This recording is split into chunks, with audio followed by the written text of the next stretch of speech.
Happy New Year's Eve, friends, and welcome to Profoundish. I'm your host, Weston, joined in just a moment by Alex, where we are going to have a chill, laid-back, cozy, I'm in a blanket podcast about what we've accomplished this year and what we look forward to in the next. You're listening to Profoundish.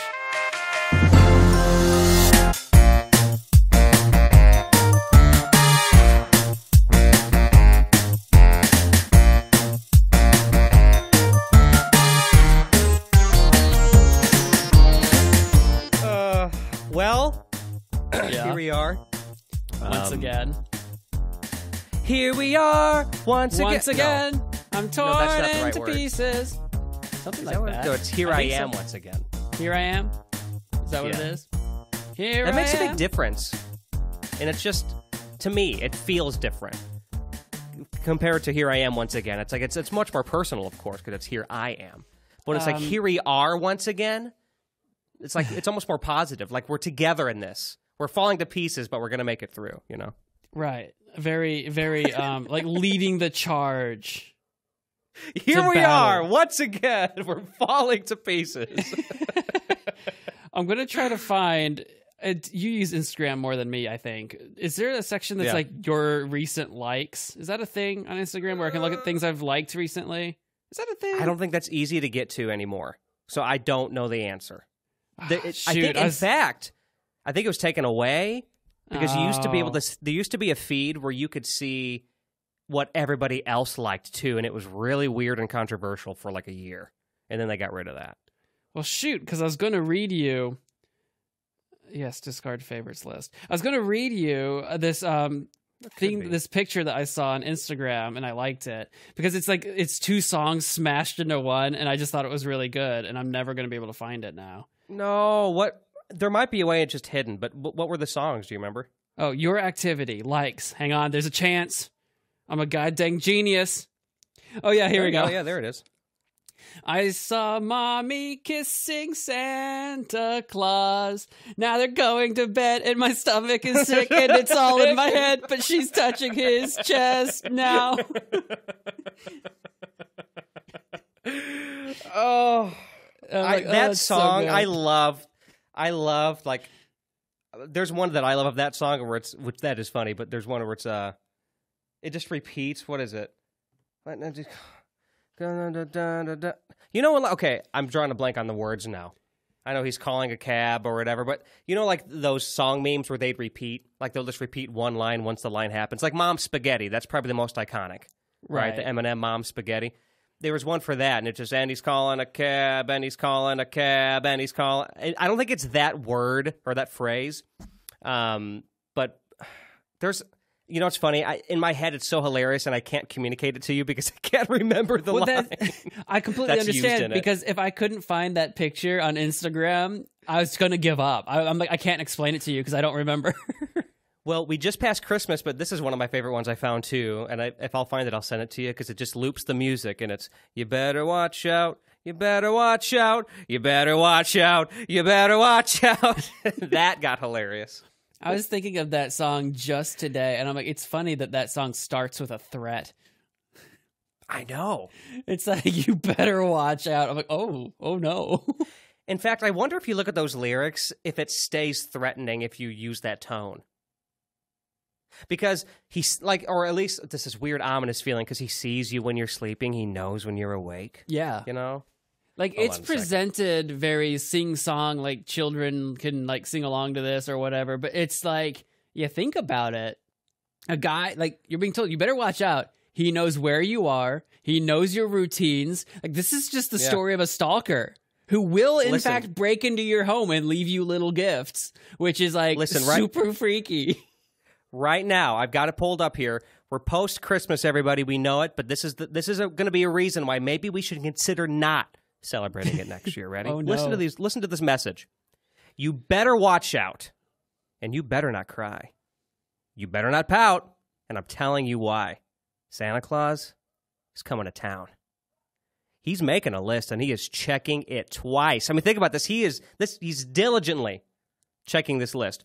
He's going to find out who's naughty or nice. It's his hit list. Santa Claus. Yeah, exactly. He's coming to town. he sees you when you're sleeping. He knows when you're awake. And he knows if you've been bad or good. So be good. See, this last one is like the writer telling you, like the writer has experience, right? So be good for goodness sake. Like, you know what I mean? Like, I've seen so many innocent people. Right. Well, like, you know what I mean? Like, please, I'm telling you, be good for your own sake. You know, like, goodness is just like a stand-in for God. So it's like, please, just be good for God's sake. Yeah, please. Exactly. Please. And it just repeats, you better watch out, better not cry. Yeah, Santa Claus, he's coming to town. But I guess that's why, like, Futurama has that character. It's that robot Santa Claus that, like, kills people. Man, I gotta watch that show. 'Cause I actually briefly know what you're talking about because my friend Hayden loves that show and he's talked about that specifically. But yeah, I've been told by so many people that I know that show is like come and gone. I think it's literally come again, like it's back again. Yeah. But I want to get into it because it looks really funny. I mean, it's a good show. It's classic. I don't know. There's something about it that just hits because it's like. I think it's by the same people or somebody who worked on like The Simpsons, right? They're like related somehow. Someone that worked on them or same people or something. So it's got a lot of that same vibe, but like sci-fi. It's just sci-fi Simpsons essentially. So I don't know. It's just a really good show. I'm so which was better. Futurama was so much better than what was it called on Netflix? Unenchanted or something like that. That was like fantasy Simpsons. I could never get into that show. I just couldn't get into it. You know what? I tried it too, and its huge marketing push was, hey, Simpsons made this. You know, it's the first original thing from the main creators of The Simpsons in like so many years. And yeah, the commercials hooked me because I remember I did watch a few episodes because that's the one that like, it's the fantasy one that has like that little like demon bat thing. Yeah. Right? And the little elf, it's called Elfo. Yeah. They really thought hard about his name. Yeah, I know, right? I don't know. I definitely wasn't sold on it. But at the same time, though, no one's really sold on The Simpsons now anymore either, and it's still going. Well, that's because they've produced 400 seasons or whatever. I mean, come on. I know. And to be honest, I bet you if we like went through the history of the writers, I bet you there's almost no original writers at this point on that show. Yeah, I had no idea. On the back end, on the writing side and entertainment, now I'm by no means a writer or know the industry like that, but from anything I've heard and listened to podcasts on where celebrities and writers are on there, there's a lot of like moving around in that industry. So like, you know, you'll get your start on a show, then you go somewhere else. You know, it's just everybody, and like sometimes like different shows will trade writers, especially if it's under the same network, you know. Sure. Like more traditionally speaking. So the people are all over the place. And I just bet since it's been, like 30 years or more since The Simpsons actually like started, I doubt that doesn't help, right? It also doesn't help that, like you said, it's been going on for like 400 plus episodes. Like what else can you really do other than just parody? Because the thing about The Simpsons, I've seen some recent episodes, and it seems to do a lot of heavier, from what I've seen. I could be wrong on all of it, but on more recent years, it's more heavy parody on current events. Now, it's always done it to a degree, but it's also just had its own just satirical family show vibe that was original to The Simpsons. Like, that's kind of what it started as, was the anti-family show. That was the whole kind of idea. And then, but now, from what I've seen, because, like, that same friend I just mentioned a second ago, hello, Hayden, he still watches it. And it's okay, but now it just feels like they're trying to do more of, like, the Family Guy approach, where it's just almost all world events or just, like, pop culture parody. It's a different style, you know what I mean? Well, it's like, for starters, Family Guy just got so big that, like, you know, I think people just try to imitate what's blowing up to try to get a piece of that pie. But, like, a lot of the, like, Simpsons original, like, storylines or whatever might just be dried up because they've been around for so long that you'd have to start, like, an original storyline and hope that like, goes well. Or you can just have a show that focuses on current events and just parody that, and basically the content makes itself for you because you're just, you know, based on current events. I mean, it's like the kind of like the South Park approach a little bit. Of course, their turnaround time on episodes is so crazy fast, but, like, Also, really. like adult animation, adult cartoons like that are, I don't know, like it's a different landscape than it was when The Simpsons first started. There wasn't anything like that when The Simpsons started. Now there's lots of shows like that they're competing with. That is true. Did you see? I've got like I don't know why, but I have a pretty. I guess it's not a stronger version to it, but like I'm not a fan of Big Mouth. Remember that show? Oh, it's a couple of years old now. Don't even get me started on that trash show. I'm Wait, pretty are sure we on the same writer, page? Yeah, I hate Big Okay, Mouth. this is great. Okay. I think it's been written by pedophiles. Anyway. Anyway. Oh my god. Okay. No. We could leave it at that if you want, but you're speaking my language. I hate that show. Oh my god. Yeah. Yes. We'll leave it at that. I gave it a shot, and I never gave it another. Well, I did give it a couple shots, and then meaning just a few episodes in a row. I'm like, no. I completely agree with your statement. I will hate watch things. Like I told you that Unenchanted or just Disenchanted, I said I couldn't get into it, but I did watch 2 seasons of it. I'll watch things I don't like, and I'll hate watch them. I watched like 2 or 3 seasons of Big Mouth. It doesn't get better. It gets worse. It's just bad. I'm not one of those people that says it's bad, but I only watched 2 episodes. No, I watched seasons of that show. It's bad. Yeah. It stays bad. Okay, well now I know, because I thought the same thing. But listen, we're 10 minutes in or 11 minutes in, Weston. We should talk about what today is, and it's New Year's Eve. Is it New Year's Eve today? It's New Year's Eve today because we release on Sundays, and that's the third. It's the 31st. Can you believe this? That no, 2023 is just. That's it. It's gone. 2023 is just gone. It's really. It goes so fast. Yeah, the older we get. Sorry, I know. Get the crick out of my back. The older we get, get, to hike up your pants faster. and sit down. That's right. Hike up my pants. Oh, it's good to sit down. Hold on, really quick. I always wondered, you notice that, like, you see the old timers do it. When they sit down, they pull their pants up at their knees a little bit. I don't know, to give them more crotch room in the pants, because the panthole area. Well, when you hike up your pants at your knees, it's because, like, you can't bend your knees, like, as easily, so that resistance that your, like, jeans or whatever are, like, pushing against your knees, like, you can't get squatted down, so you have to move your pants. I get it, but then your ankles are just exposed to the elements. No. When you get older, you wear those compression, like, shin-high socks. Oh, that's true. So you're not exposed. You're wearing the tall socks. Trust me, I know all about this. They're not compression socks, but long socks and hiking up the knees. That's what I'm about, baby. Are you already a pant hiker? I mean, it just depends on the jeans, actually. So I've got some jeans that are tighter around the knees and some that aren't. So it actually just depends on which jean I'm wearing. So it's more to do with the jean than actually me being a pant hiker. But I've done it. That's fair. Okay. Well, maybe 2024 is the year for you to either go full force on the pant hiking. Maybe it's time. It might be. It might be. I fully embrace my aged self in 2024. It's so true, though. Like, and I know, like, it was different when we were 20 or 10 or 15, whatever age we used to be at one point, when somebody a little bit, even just 10, 15 years older than us, would say, time flies. It's like, just enjoy your time, because the older you get, the faster it goes. But the older I get, the truer it gets, Yep. And so I know none of this is new territory. I can only imagine how many people have actually said what we're talking about here, but it's true. It's gone. Like, I remember, I felt like our New Year's episode last year, like, wasn't that long ago, maybe a handful of months, but it was a year. It's wild. Yeah, I don't know. It's like, the older you get, the more things you experience, the fewer things are, like, new to you, I guess.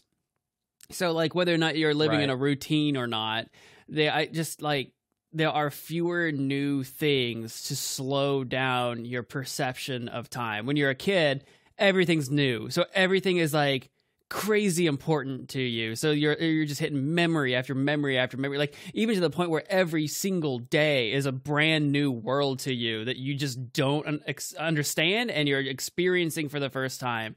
Then you're, like, 30 and you're like, yep, I've seen this before. I know. This is just another day. And you see, and that makes so much sense as to why, even if we don't know it, but subconsciously, we're always kind of trying to, like, not everybody, but a lot of people want to find new hobbies, and it's never too, like, you're never too old to do so. You know, people find hobbies in their 60s, 70s, you know, and sometimes your hobbies change with your age, but it keeps life interesting, and that does make sense. It puts you more in the moment because these are new experiences you're having again. Like, I feel like that's an excellent point, because I feel like you and I would think that our lives had gone even faster than they already have, like, this year, if we didn't do all that hobby crap. Like, we both work jobs, but then we do all that extra stuff. You released an album. You've done all this extra stuff, right? That keeps you busy. I do my stuff. Or if we were the type of person, and there's nothing wrong with this type of person, that, like, you clock in at your day job, you come home, you clock out, maybe you play some games, maybe you watch the football game, whatever, eat some dinner, go to bed, right? If you're someone who didn't have those extra hobbies other than just, like, watching the game, I feel like time would fly even faster. Oh, yeah. Like, well, yeah, exactly. Like you said, I'm just processing it. Nothing is wrong with that, because obviously some people are into it. And for a while, I think I've even admitted this on the podcast, I used to not understand. Like, that just sounds like why? But it makes sense. Everyone does their lives differently, and they do what they want to do. But I'm sure I wonder, like, let's put ourselves in those shoes for a second, right? Just for fun. Yeah. I wonder if there are things. Let me go to a side note here, but it's about that. I was talking to Steph, and I remember for a while we were talking about kind of breaking kind of routines, and she would tell me, she said, you know, every night around 8 or 9 o'clock, I'd sit down, like, I'd eat dinner, watch a show, but then I keep falling asleep super early. Like, you know, she falls asleep like 8 o'clock, like on the couch. And I was sitting there talking around and going, okay, I wonder if you want to break that habit, like, maybe it's as simple as, well, first, obviously you could just completely change that habit. Maybe don't watch a TV show at that time. Go do something different. Or I wonder, like, if it'd be different, even if you, like, just went to a different couch, you know, like, or sat somewhere different, watch TV in a different room, or, no, that's a small change, but those changes can make a difference. And I think it made a little bit of a difference for her, but people can definitely change their hobbies or do different things, even in those smaller degrees too. And it's amazing what just a small change in routine can do for your body, really. Well, especially once you've got that association, right? Like, if you're like, oh yeah, I come home, you know, I eat dinner, I watch a show, I'm on the couch, I fall asleep. Well, that's because you've associated, your brain and your body have associated, I'm on the couch, therefore sleep. Like, that happens to me if I go, like, I'll go lie down in bed to just, like, hop on my phone and just peruse Twitter or watch a quick YouTube video. Like, I'm just stretching out. Like, I'm not trying to go to bed. I'm just, like, I'm just lying down. I'm just enjoying the show or whatever on my phone or whatever. Just having to lie down. I'll fall asleep because I'm in bed. My brain, my body's like, oh, I guess it's bedtime. It's like, no, I didn't mean to fall asleep. I was just trying to lie down. The funny thing, too, is that it's so easy to fall into habits. And we so desperately like the comfort of our habits, and we don't like things to change, yet we always complain about how quickly time flies by. You know, it's like this whole back and forth thing. So back to your, I guess your initial point, though, of having those extra things to do definitely makes a difference. I was going to ask you, since we are at the end of the year, I know we didn't really prepare much for this, but hopefully you can probably think of things at the top of your head. Are there any things maybe that you accomplished or did this year that you feel like is worth celebrating or talking about, like with your projects, or just really anything? It doesn't have to be a project, just life events maybe that you're willing to the biggest share? One, honestly, because all of the usual hobby things that I talk about with, like, the YouTube and this podcast, obviously, and, like, some of my writing stuff, pretty low key, didn't quite, like, reach the heights of anything that I particularly wanted to, but it got this year. The thing is, this was a year that was very day job work busy. So the biggest accomplishment actually is I took on a second job in the online sort of marketing space, which is exciting because that's a different career path than I've been on. And I'm looking forward to seeing that maybe take over more of what I'm doing in the following year. So this has been a year where like a lot of that hobby stuff has kind of taken a bit of a back seat, more so than I originally thought it would at the beginning of the year, because it was so day job work intensive, actually. So I think, but yeah. Yeah, I was just going to say, well, first, and I've said it numerous times already, but again, here on the pod, congrats to you on that, because that's a great step. And that could very well influence your hobby stuff in the future, right? Assuming you continue to go on that path and do more of that, it'll probably give you more avenues and more time, which is the currency we all crave, right? It'll give you more time to probably do more hobby stuff too and accomplish more goals. So it's kind of like, you could view it as kind of like I kind of viewed, for example, for me this year, and maybe you can say the same in a way, it's almost like a slow transition into something else for the next year. You know, I know on my side, if you recall, last year I was talking about starting my 5-year plan to go freelance full time. And my goal for this year, and I'm not afraid to admit that I didn't quite hit the goal, but I got close. My goal was to get 6 jobs, freelance, right? Not something that I already had planned, but a freelance job that either came to me or I seeked out. And as of the recording of this, I have one lined up that would make it 6, but I don't think it'll be done by the end of the year. So I got close. So I think that'll be done in the beginning of next year. But I got to 5, and that feels good. At least you were right there at the finish line. So that was right there, yeah. It wasn't like you got halfway there. It wasn't like 3. You're like, oh, yeah, that was just about doable. Right. So that feels really good. I was going to say, I know on my side, though, with the hobby stuff, which you and I have similar hobbies, we make different things out of our hobby. But I do have 2 accomplishments that I'm pretty happy about this year, which would be my number 1 being my album, like you mentioned, beginning of the year. Did you have an album come out or something? That was pretty crazy. I did. And you know the cool thing it's called Songs from Sangamon Street. I don't know if you heard of it. You should listen to it sometime. It's available on Spotify, Apple Podcasts, YouTube, anywhere you really get music. And if you want a CD, you can email me even, believe it or not, at alexduquettefreelance@gmail.com, and I'll even we can figure out a situation with that. So anyway, I did that, and that was really cool. I felt really rewarding, I guess is the best word to say. We talked about this in depth already on the pod, but yeah, that was a really special thing because it's the first album I ever came out with, and on a local scale, I was Facebook famous with that for a day, and that was really cool. I loved that. I even came to my hometown, which is where Sangamon Street is located, and I played, and some people from town came to listen and support. You were there, Weston, and a few other friends were, and it was just really cool. So that was a huge highlight. And then with the hobby, the other big one that I did, and you probably know where this is going too, and it happens to be another plug, which is VGM Quest happening. So my VGM Quest channel, where I do retrospectives on video game soundtracks, that was launched with my Ocarina of Time video. That was really exciting too, in a different way, because it was just, this is something that I was working on. Half the time it was just in my head. It wasn't physical work, but finally, like, getting it past the what's the word? The prepping, planning stage, and actually getting it to paper, getting it to audio, getting it to video then, and putting it out there in the world. From pre-production to production. Right, exactly. Having that out feels really good. And the biggest part that feels good about it, honestly, I think at this moment for me, is that process. It's not even that it's out, it's that I did so many things differently from what I usually do. You know, I wrote a script, I recorded the audio, I edited the video in a totally different way than I'm used to editing videos, and I completed all of these things and had a finished product.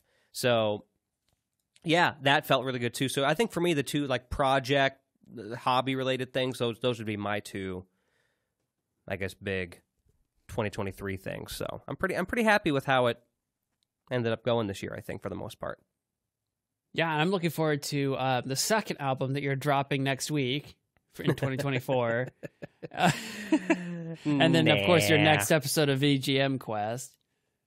VGM Quest is coming as of the recording of this. If it's not already out, it should just about be out, so keep an eye out for that. It's the Donkey Kong Country soundtrack retrospective. So classic game, amazing soundtrack. If you know, you know. So go check that out, everybody. Donkey Kong Country. I'm working on for the music. Your VGM quest inspired me. I'm working on my own because I'm a giant copycat. I'm working on my own video game video essay right now too. Oh. We're in the pre-production stage of my video essay on an old PlayStation 1. I want to loosely say classic Battle Hunter. Yeah. But, so I'm assuming you're seeing this as like a 2024 sort of plan, right? Oh yeah, this is a 2024 plan. I'm not gonna have it out by the time this episode airs, but that's what it's like. I'm in the pre-production. I'm doing my gameplay research and I'm doing my history research, and I've got a lot of what I've got kind of thought up a little bit, and then got to script it out and make a thing, and we'll see what that looks like next year. Exciting. Now, you actually did yours. I'm just saying mine's in the planning stage right now. So, well, no, that's a great transition, though. Do you, at the top of your head, is there anything you'd like to share, maybe for things you want to do in 2024? I know we haven't planned for this whole conversation, so maybe you would have to think some more. But is there anything at the top of your head that you would like to do? I do. I have got a few plans for 2024. The big thing is I need to figure out how they fit into the stuff that I already like, especially the YouTube gaming channel. I've got to figure out what it's doing right now because it's evolved over the years. But away from that, like not talking about plans with that because that's still kind of in the air. I'm looking at this sort of video essay thing. I'm also looking at two very big writing projects over the course of 2024. One, which hopefully there'll be more news about that coming out on the podcast more as that becomes more fleshed out, will be oh shoot, I just lost what are these called? It's going to be basically a long running series of chapters released. I'm going to be releasing chapters of a story. It's basically I'm writing a fantasy novel, but releasing it chapter by chapter. There'll be more information about that coming soon. I have nothing to really say about what that's called or what it is yet, but that's something that's coming in 2024, as well as the short little blurb that we wrote for October, actually. I'm expanding into a short story to be ready for ideally, hopefully, October 2024 into a much longer thing.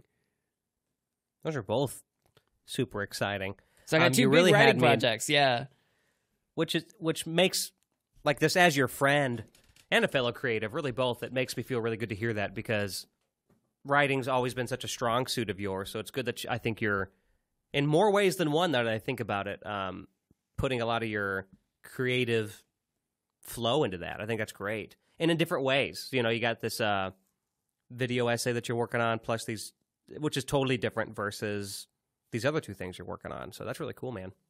That's good. Yeah. What writing intent, like heavy 2024. A very writing heavy 2024, which is both exciting and daunting.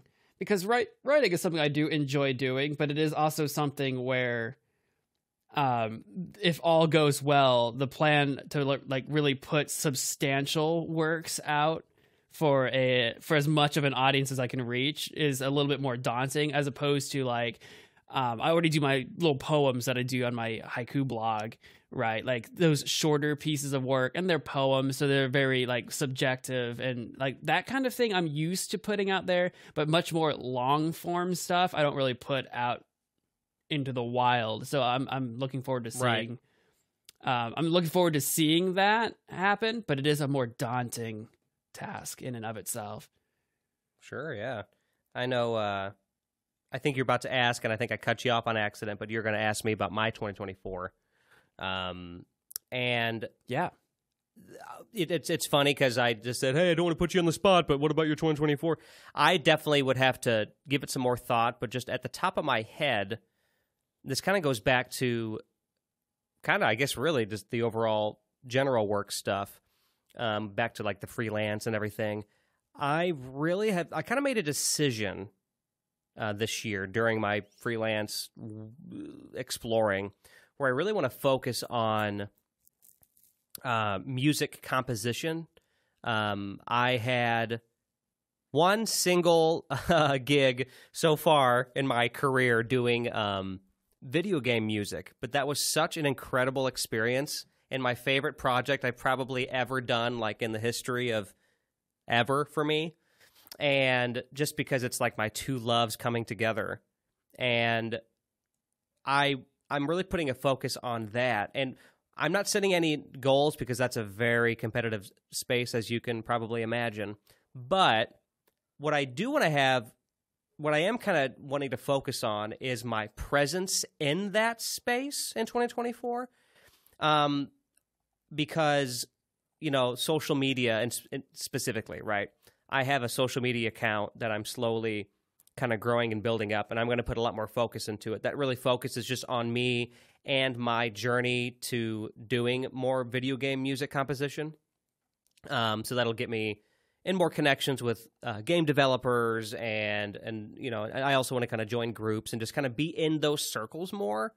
So I think a lot of my 2024 focus is going to be just kind of figuring out that space, figuring out what it means to really be a game music composer, and really learn if that's really what I want that focus to be after putting a lot of focus into it, if that makes sense.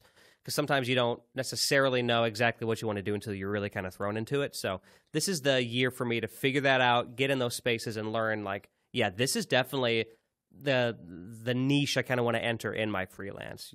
Does that make sense?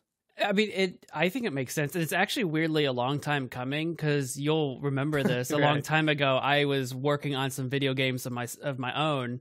I was playing around in that space, and none of them ever came to fruition in terms of being in a releasable state of any kind. But I asked you about, or maybe you asked if I was interested, and I said yes or whatever.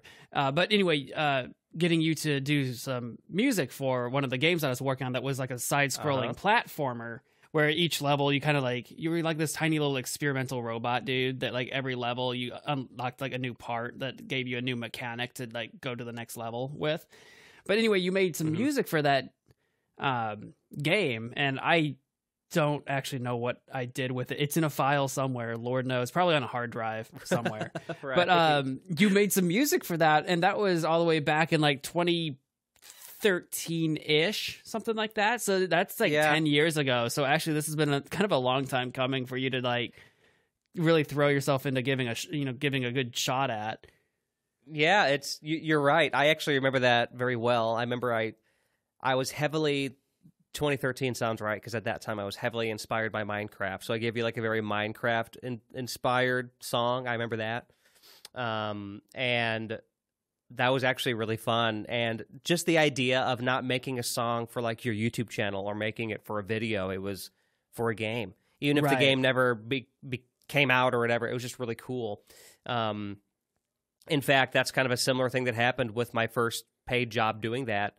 This is in 2022. That game is still in production, and that's kind of in an indefinite state right now, or in development. I think it's actually past development. It's just really more, there's some logistic things, and who knows if it'll ever come out. That's kind of the idea right now. It's a small indie team.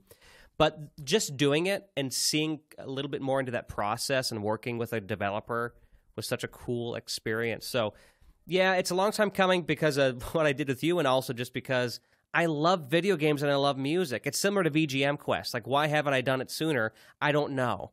But it's never too late. And it's just another creative avenue that I'm really excited to go down. So that's my primary focus on kind of where I want to put a lot of my time when I'm not working or doing my other YouTube stuff. I think that's where my third kind of like amount of time is going to be going to, is probably to that stuff. So other than that, I'd have to really get back to you and report back, because I haven't really done a whole lot of thinking yet about all the things I want to accomplish in 2024. This is the time to do that thinking right here live on the podcast. Make promises you don't know you can keep yet. Let's know what I actually want to do? I was going to bring it up last, just a little bit ago. Last year, I remember we set those goals for each other, and I remember you wanted mine. I can't remember. You wanted mine to be the music video. Yeah. And I do have something to report to you on that. Okay. A full script has been made and blocked. So we got like halfway there. And I was excited to tell you that, and I actually have been sitting on that information for a while. I know exactly how it's going to look. I know exactly, well, it'll probably change when we actually film it. But we know how it's going to look, how it's going to be blocked, the idea, and we know the song that it's going to be. And it's just a matter of doing it. And I think 2024, here's something I will say, will be, you know, probably a little over a year after my album comes out, but I'm finally going to drop that music video and kind of breathe new life into the album again, hopefully. Well, that's awesome, because I was going to say, I feel like we both failed each other's challenges because you didn't have a music video out, and I didn't. Your challenge to me was fairly simple. It was like do something that you just haven't done before for your like YouTube or whatever, like video wise, essentially. And I think my version of that is my video essay that I'm working on now. So of course it's coming in super late as well. So I think it's funny that we're both going to accomplish them, but just late. Not quite yet. Right. That's cool. And I couldn't remember exactly what I told you, and I thought it was something along those lines, like just kind of spread your wings a little bit. I would argue that this might be a loose argument, but I'd argue that even just like writing our stories in October kind of was something like that. That was different. Definitely different for me. Yeah. You know, and I know you've written before, obviously, but for what you generally do, at least right now, you know, that's kind of different. Yes, but also it was kind of like still it was just extra work put into a podcast episode, and we've done a podcast episode before. That's true. I'm not discounting what you said. Like you're right, but at least for me too, because I've written, I don't know. So I felt like writing that piece in October, which I think I really loved doing, and I really loved that it was a horror piece because I don't really get to write spooky stuff. So I had a lot of fun doing it, but stuff like that I've done already before, just not for public eyes. It's usually been for like school work. Like I took a bunch of creative writing stuff in college, so like I've done similar stuff for school stuff. So I was like, I'm just kind of like using those skills that I've used before, but this time to just write a fun thing for a podcast episode. But I feel like for you especially, that was different for you more than it was for me. Yeah. I get what you're saying too, though. But the nice thing is that both you and I have at least began the processes of doing those new things. So that's true. We should both expect that in 2024, which is really, really exciting. Oh, by the way, in my music video, you are going to be the star. I should have mentioned that part. I'm going to be the star. Will be the lead. Yeah. Well, that's how far along are you in this? This is the first I'm hearing of it. You're like, yeah, I'm coming. I'm coming to Illinois. We're shooting this thing tomorrow. I'm like, oh, and no. I know you don't have a lot of experience in this, but it's going to be a drama role because it's going to be for Gravity Man. So you're going to have to really put on your sad face. I can do that. I'm just kidding. That's not I can true. be sad. I can fall into space like I fell into that river in the Caesar movie that we shot.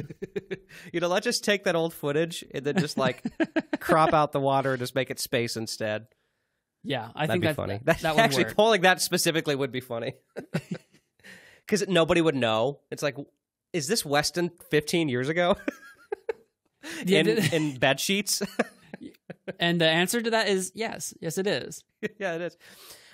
If you are curious, though, before I transition to the next thing here, it's not gonna be Gravity Man. It's gonna be a conflict of interest. I'm not afraid to say that out loud. Okay, because that's what I was about to ask. That I'm like, is it Gravity Man, or are you keeping it secret? Okay. Conflict of interest. No, I feel like I should tell you as much as I do have, just because this was a challenge you set for me. So it's going to be conflict of interest because from a lot of the feedback I've gotten, it just sounds like it's going to lend itself kind of the easiest to being a fun music video, mainly because it probably most blatantly tells a full cohesive story.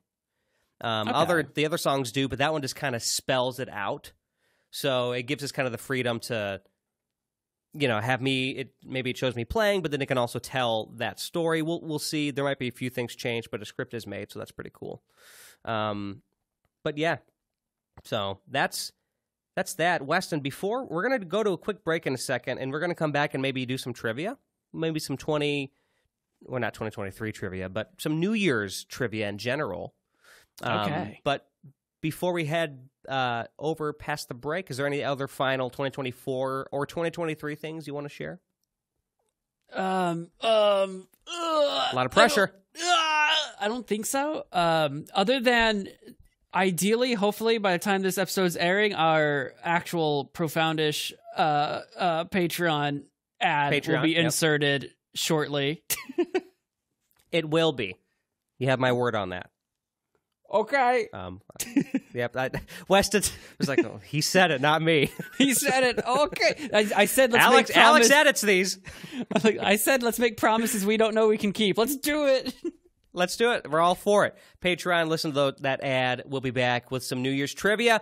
Don't go anywhere, but if you do go somewhere, go to the kitchen and get your champagne and your anything else that you drink and eat on New Year's Eve. Okay, we'll be back. Hey guys, exciting news. We have just launched our Patreon. So what does that mean for you? Well, for only $1 a month, you'll get exclusive behind-the-scenes content from Weston and I, bonus bite-sized podcast episodes where you'll get the full, unplugged, and unedited Alex and Weston experience, and lastly, an exclusive Q&A where you'll have the freedom to ask your burning questions and we will answer them on the podcast. All for just $1 a month. So, if you want to support the show and get these extra goodies, head on over to patreon.com/Profoundish. Well, we are back. Weston and I have traded pants and shirts, but kept our underwear the same. It's a New Year's tradition between us. If you know, you know. I don't know, so... Yeah, Weston didn't even know that it happened. Yeah, no, it was a whirlwind, and all of a sudden, these clothes don't quite fit just right. But yet, they fit just right. You know that this is all a lie anyway. We don't wear pants during the podcast. I mean... That's actually in the Profoundish lore. We've talked about that. Because I remember asking, he was like, yeah, do you drop your pants after the podcast? And after your stream, because we used to stream and then do the podcast. I was like, yeah, I drop those. Then you said sometimes they're off even during your streams. Yeah, that's the episode. Sometimes I take them off during stream, and you have to try to guess at what point I lost my pants. That goes back to my thing about, hey man, what if you did a whole podcast pantless and didn't tell anybody? No one would know. Would the energy be different? Here's my question. Is the energy of this podcast any different today? Because I am cuddled up in a blanket.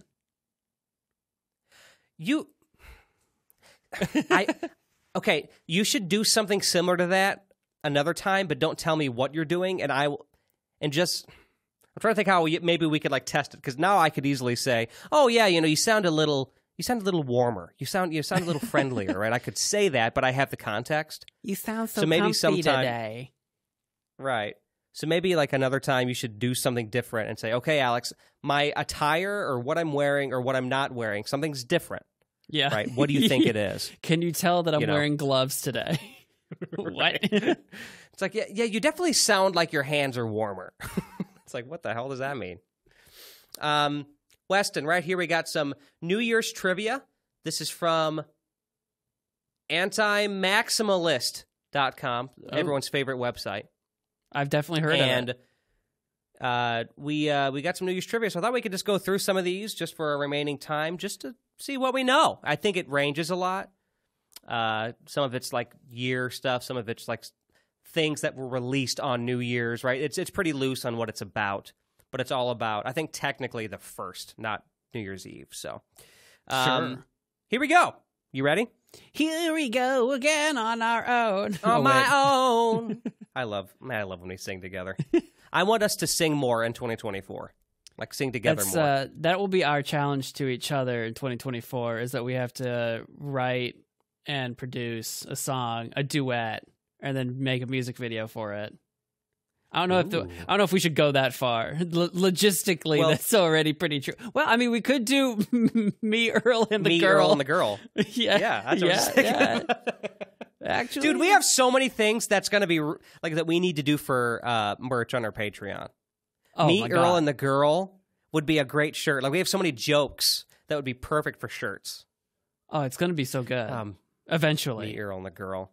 I'd wear that eventually. Right now, just check out Profoundish Patreon link will be in the description if you're watching on YouTube. I just want the Earl shirt to just say Earl with an exclamation mark. No context. Just Earl! Oh, so what I was thinking was Earl in huge letters. Yeah. But it's, or something like this. Little me, big Earl, little and then big girl. Kind of look like that, like Earl and girl are big. From a distance, no one will be able to read the small letters. It'll just look like it says Earl Girl. Yeah, exactly. But we'll talk. We got some ideas. But here is question number 1. In what year did the New Year's Eve ball drop for the first time in Times Square? 1947. And I don't have this answer. Is that your answer? I have no idea. How long has the New Year's ball been happening? I feel like it's been happening for a while, though, right? Like, it's like 1947. It was not. That's just a number that I just spat out, but it's probably not too far off, right? Like, it's probably been going on for. Like, it's not a new thing, right? It's not a new thing. Definitely not a new thing. I believe it was happening quite a while before it, like for a long time before it was televised. I think, and I think has it been 100 years, right? Like, right. Did they drop the ball in 1923? Have we had the centennial ball drop? I kind of feel like we have. Does that sound like a thing that has happened? The centennial ball drop. Is that real, or did I just make that up? How could it not be, right? Like, celebrating, but I don't remember it happening, though. Well, I mean, I don't really watch the ball drop, I'll be honest with you. So I could have easily missed it. I mean, there's been some that I've seen, but I don't really make a point of seeing it. So I might have just missed it. I don't know. See, now I'm starting to think maybe it's not, because I do watch every year, and I don't remember. You know what? I'm just going to throw a number out there. I'm going to say, I think it's been over 100 years. I'm going to say 1916. That's my answer. I'll stick with 1947. I'll just keep it. I'll stick with it. Holy cow. 1907. Hey, you were close. See, I felt like the centennial ball drop must have happened at some point. Right. So that would have been in 2007. So that's in our lifetimes, the centennial ball drop. It is. Dang. Okay. Wow. Do we want to keep track here? See if we get any of them right. Neither of us were right, but you were the closest, so I guess point to you. Oh, I mean, I'm not going to say no to a point to me. I would never say no to a point.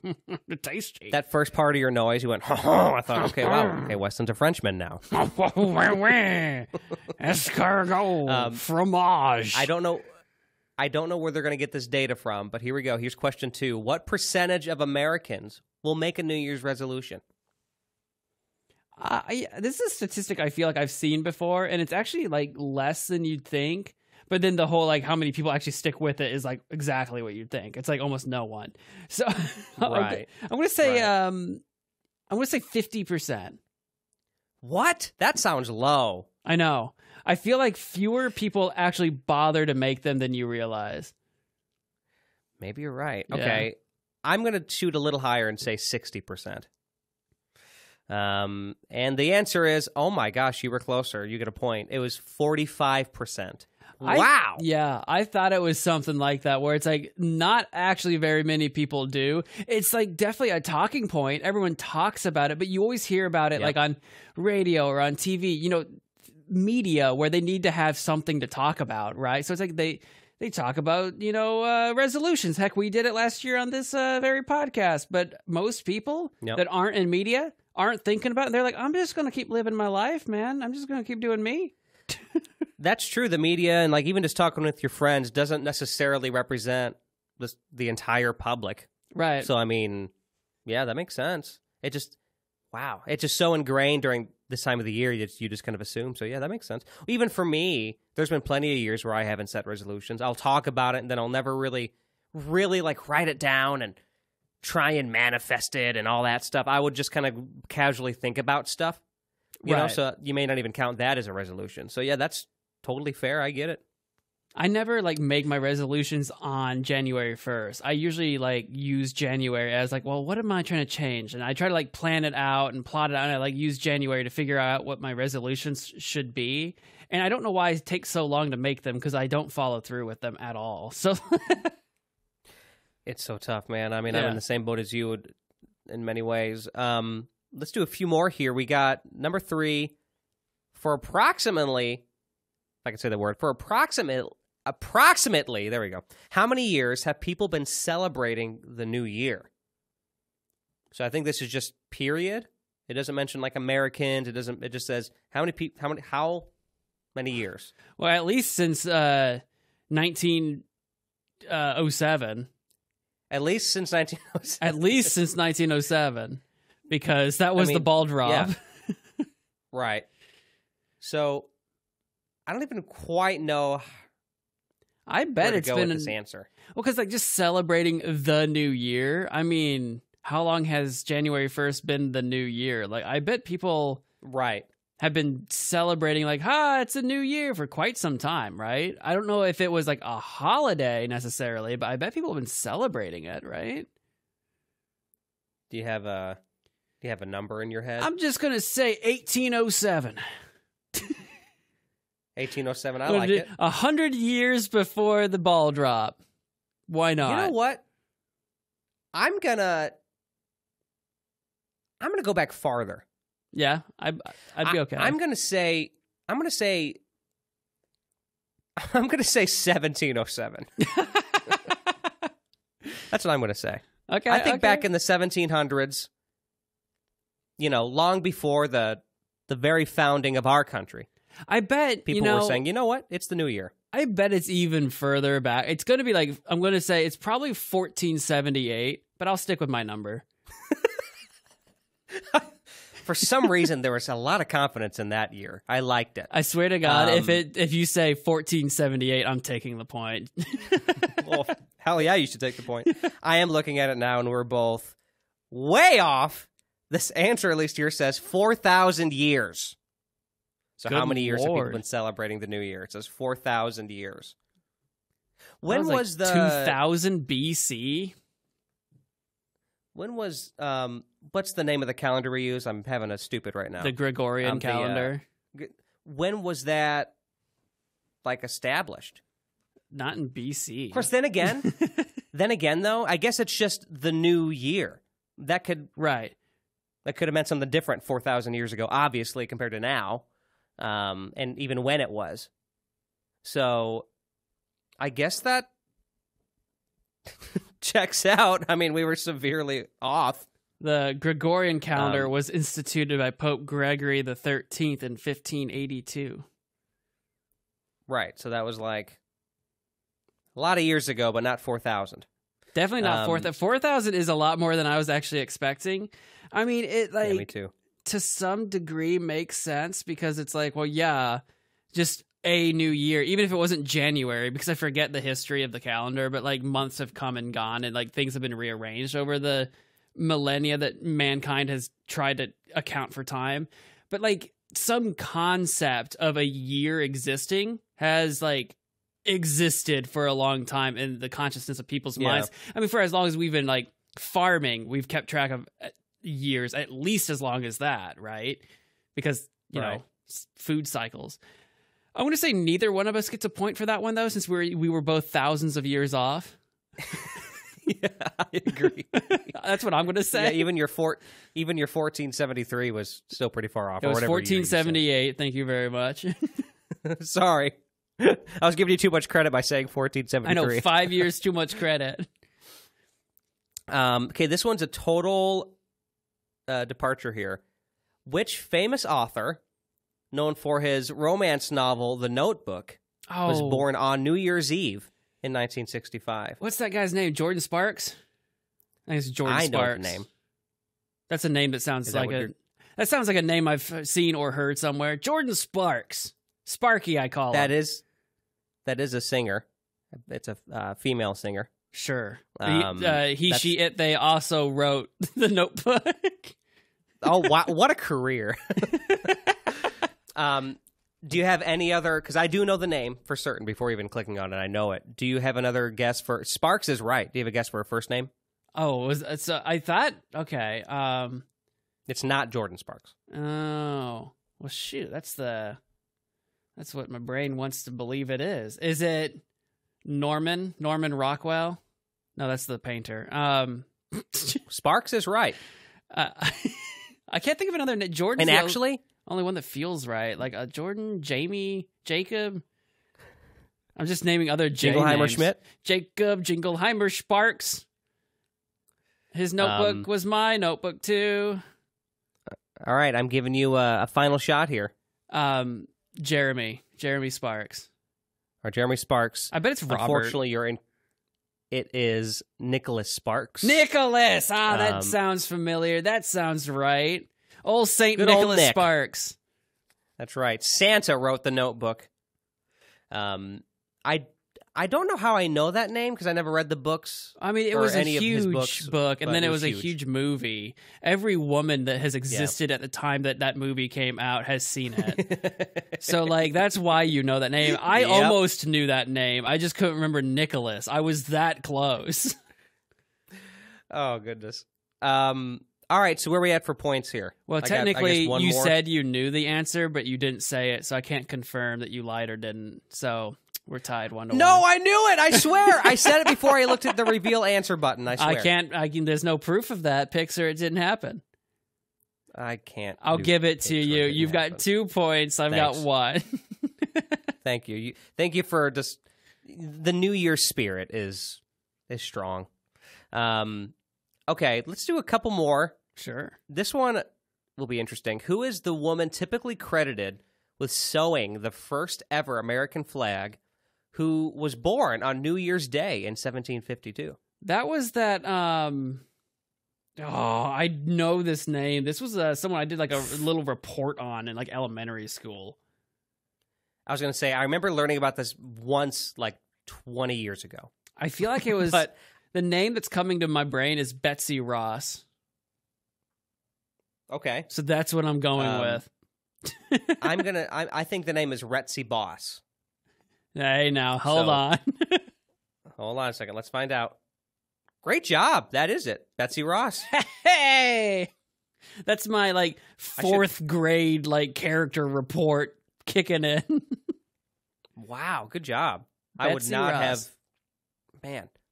Okay, I'm a real American patriot, all right? We haven't drank enough to start shouting America, but I'm a real American patriot over here. Clearly. Let's see. Let's continue, though. You know you're an American patriot, but let's see if we, you got more novel knowledge. Ooh. Here we go. What is the science fiction... Oh, I think we'll both know this. Maybe. What is the science fiction horror novel written by Mary Shelley... Oh. That was first published on New Year's Day in 1818. Well, we both know that. That's Frankenstein. We both know it. Yeah. We both read it, actually, in class together. I don't think I knew it came out on New Year's Day or whatever. You said New Year's Day, right? I don't think I knew that. New Year's Day, yeah. Me neither. You know what's funny about that book? I remember thinking the book was pretty good, except I got bored in the middle. It's been a long time, so forgive me if I get some information wrong, if anyone here listening is like a huge... like Frankenstein fan, but remember when he escaped and he like found like somebody took him into his home? Well, he was like just Frankenstein's monster. He was like living like underneath those people's home or something like that. Like he snuck in. They didn't really take him in.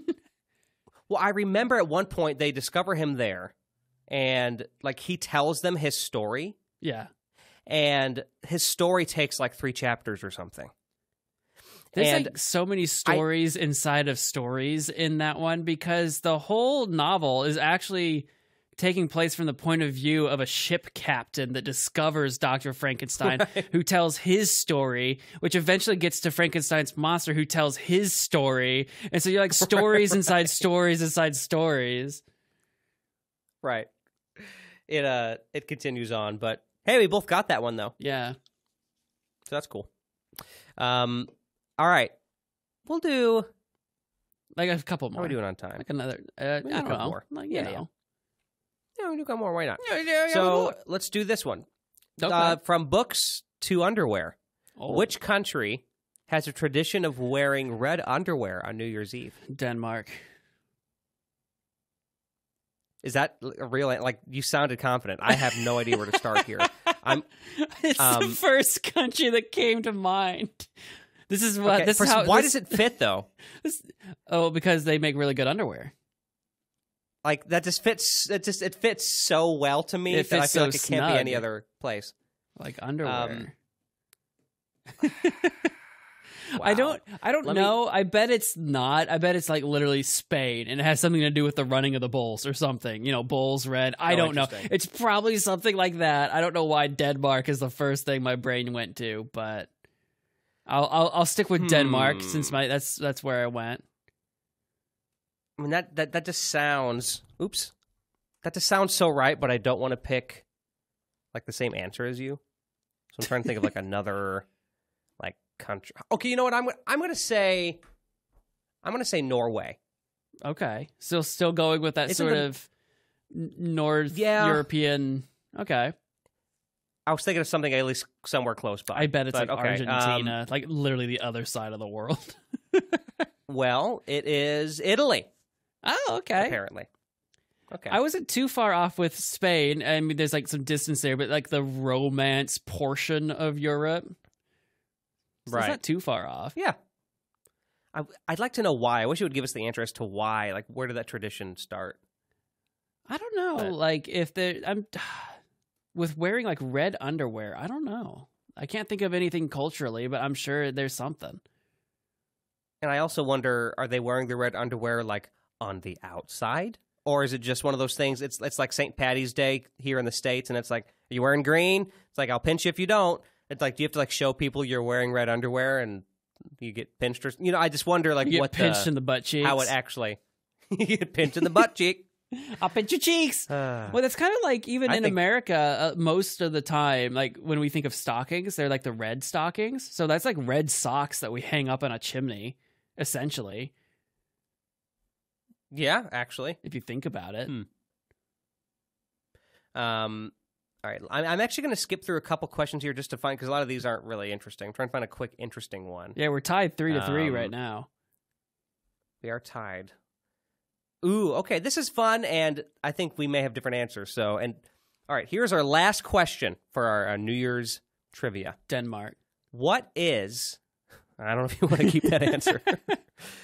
What is the most popular drink consumed on New Year's Eve? Now, I'm gonna assume that it's kind of specific. Huh. Well, because you'd think it would be champagne. Is what you'd think, right? Well, unless it's kind of one of those things where people are like, well, actually, it's Rosado wine. And I'm like, oh, okay. Right. Or like sparkling grape juice. That's what we used to do as kids, you know, instead of champagne. I still like that stuff. You would think it would be champagne. You thought we were going to have different answers, though. I'm curious, because if I say champagne, what are you thinking? Are you not thinking champagne? Well, I am thinking champagne, but because I'm thinking it, I actually think it's something like beer. Like, I feel like more people are probably drinking beer than drinking champagne. Beer is very accessible, right? You're drinking beer throughout the night before. Because I feel, for me, the champagne's out when it hits New Year. But I'm drinking for the last 4 hours. Maybe. And I'm not going to be drinking champagne the whole time. So I think, just in general, there's probably more beer out there consumed than champagne. I don't know. It's probably going to be... It's probably going to be something like super corporate. It's like, it's Coca-Cola. Oh, I hope not. This is going to be super corporate. It's a soda because everyone drinks soda. Well, guess what? I shouldn't have overthought this because the answer is champagne. Yeah! I'm like wrapping my head around this. I'm like, surely, like, the one time a year where everyone unanimously agrees is like the time to have champagne is New Year.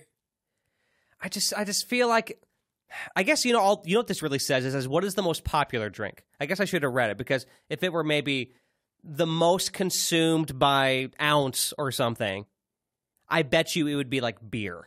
Because I see what I you're still saying. don't think it would be champagne. Yeah, because I see what You know you're what I mean? saying, where you just kind of like pop the champagne right, when midnight drops or whatever. You might not be consuming it all day. So I see what you're saying, and that's a Right. good point. But yeah, most popular drink consumed on New Year's Eve is champagne. All right, well, I didn't outsmart this question like I thought I would. So Weston, you are the champion. I am the of champion New Year's of trivia. New Year's trivia. Betsy Ross, everybody. I think that's the one that saved me. I'll be honest with you.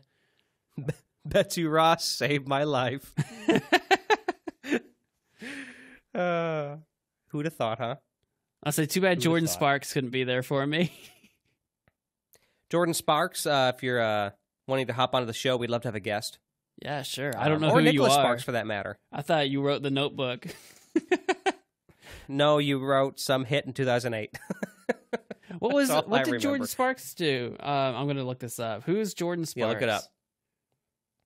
I'm looking. Jordan Sparks. I think she was an American Idol winner. I don't think I spelled Jordan right. It's Jordan with an I. American singer and Oh, is it? actress, rose to fame 2007 after winning the 6th season of American Idol at age 17. She's 33 Wow. now. Is she single? I can't find that. And the Google at the bottom says, yes, Weston, comma, she's single. Yes. So you're saying there's a chance. So you're saying there's a Oh, chance. she's saying no air. I know who this is now. Okay. Da-da-da-da-da-da, no air. Air. Yeah. Tell me, how can I breathe with no air? Yeah. Air. Okay, that's why I know this That was name. a good song. Because I knew that song. Okay. Are there any other big ones that you know that are listed there, or is that the big one? That's the big one, but One Step at a Time, I've heard. Tattoo, I've heard. One step at a Oh, yeah. You on my heart just like a tattoo. Mm-hmm. Yeah, that's the one. Yeah, she Okay. was actually Yeah, so there's... kind of big for 2007, just specifically. She's done other stuff, but those are the big ones. With a few exceptions, that's kind of the American Idol artist curse. You know, they Flash they in the have that pan. one big year after they win, flash in the pan, then they're done. Usually the bigger artists are the ones that don't win, Yeah. and but they still have that like popularity, and they can kind of pick and choose, not pick and choose, but they probably have more options with like labels and deals and stuff, and maybe they have a little more freedom with what they want to do. And like I think a great example is like I'm pretty sure Carrie Underwood did not win. I could be wrong. I think Carrie But I don't think Underwood she is won. like one of the exceptions. I think she won. Or did she win? Okay, well, I have another example in the can. It's Daughtry. Chris Daughtry had a big career for a long time, and he didn't win. I do know that. Also, Kelly Clarkson, I think, didn't win. I think she got second place. Carrie Underwood And Justin, whatever. won the 4th season, Got so first. she was a winner. Okay. Kelly Clarkson. I don't think remember. she got second. She came to fame after winning the first season. She won the first season. She was a winner. My point. I'm not able to prove my point Well, right there- now. I know Daughtry didn't win. There but was There's more. There was what were the two Davids? David Archuleta and David something else. There were two Davids on one David season, Cross or something? and it was the Not second. David Cross. It was the second placer that ended up with a bigger career, because the first David ended up having like more of a rock career that didn't wasn't as big. Like he did fine, but I know another two is Clay Aiken and Ruben Studdard. Ruben Studdard won, but Clay Aiken had the much bigger career. David Cook, there's one. I think is the name I was looking for. David Cook. Yeah, That's right, David yeah. Cook was the winner of 2008, but Archuleta kind of ended up with the bigger career. With a bigger career, yeah. It's so funny how that works. But that's for our American Idol episode next time. You're right, Weston. kinda. Yeah. You don't know what that means Weston, yet. no, but I'm giggling because I'm trying to think about what it could mean, and I have to go back in my memory.